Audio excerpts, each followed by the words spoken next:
بولو بتاؤ، اب میں ہیڈ ماسٹر کو کیا کہوں کہ میرے اسسٹنٹ کی لاپرواہی کی وجہ سے لاکر نہیں کھل رہا اور فائل نہیں نکال لی جا سکتی۔ اپنی جھنجھلاہٹ اور پریشانی میں انہوں نے دروازے میں کھڑے لڑکے کو نہیں دیکھا تھا۔ سر میں نے یہیں رکھی تھی، میں ڈھونڈ تو رہا ہوں ابھی۔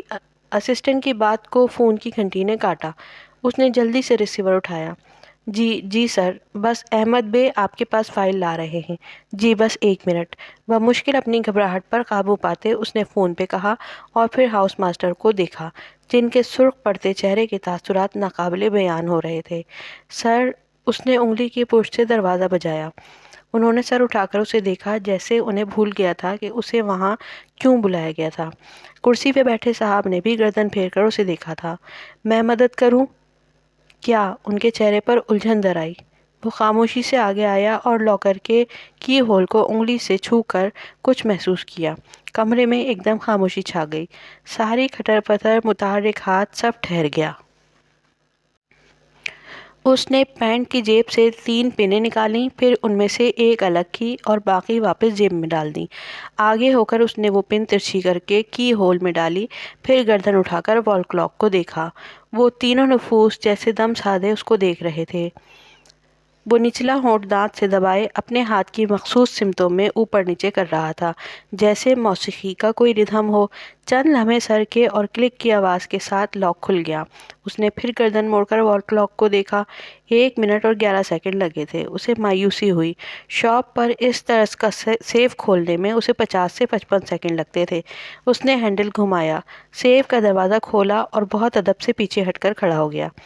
تم نے یہ کیسے کیا؟ ہاؤس ماسٹر ششدر رہ گئے۔ سر، اگر آپ میری کہانی سننے میں وقت ضائع کریں گے تو فائل ہیڈ ماسٹر کے پاس کب پہنچے گی؟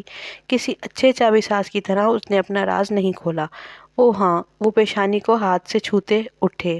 تمہارا شکریہ ینگ مین۔ ان کے جانے کے بعد وہ ان صاحب کی طرف متوجہ ہوا جو کرسی پر بیٹھے بہت دلچسپی سے اسے دیکھ رہے تھے۔ میں جہان سکندر ہوں، آپ مجھ سے ملنے آئے ہیں؟ انہوں نے اس بات میں سر ہلا دیا۔ اسکول ریکارڈ میں تمہارا نام جہان احمد سکندر لکھا تھا، حالانکہ سکندر کا سر نیم شاہ ہے۔ احمد میرے دادا کا نام تھا، میں ان کا نام ساتھ لگاتا ہوں۔ مگر آپ میرے بابا کو کیسے جانتے ہیں؟ بات کرتے ہوئے اس کے اندر کچھ اتھل پتھل سی ہوئی تھی۔ فرقان ماموں سے آخری ملاقات پھر سے تازہ ہو گئی۔ ان لوگوں کا سامنا کرنا جو اس سے اس کے باپ کے حوالے سے واقف ہوں بہت اذیت ناک تھا۔ ہم باہر چل کر بات کر سکتے ہیں؟ وہ کرسی چھوڑ کر اٹھ کھڑے ہوئے تو وہ پلٹ گیا۔ میں تمہارے ابا کا ایک زمانے میں بہت اچھا دوست رہا ہوں، کرنل رؤوف گیلانی۔ شاید تم نے میرا نام سنا ہو۔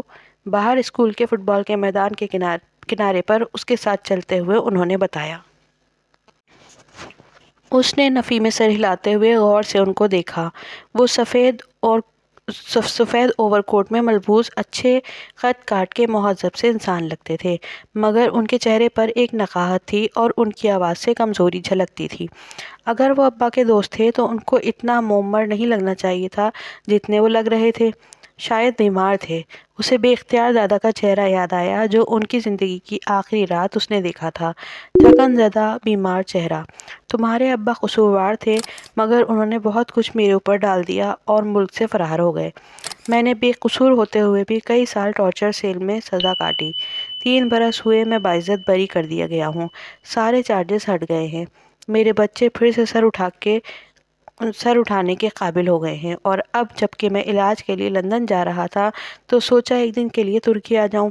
اس لیے نہیں کہ میں سکندر کی بربادی کا تماشا دیکھوں، بلکہ اس لیے کہ میں تمہیں دیکھ سکوں۔ وہ خاموشی سے سنتا رہا۔ جس شخص نے اس کی زندگی کے کئی سال برباد کیے، ان کے بیٹے کو وہ کیوں دیکھنا چاہتے تھے؟ وہ سمجھنے سے قاصر تھا۔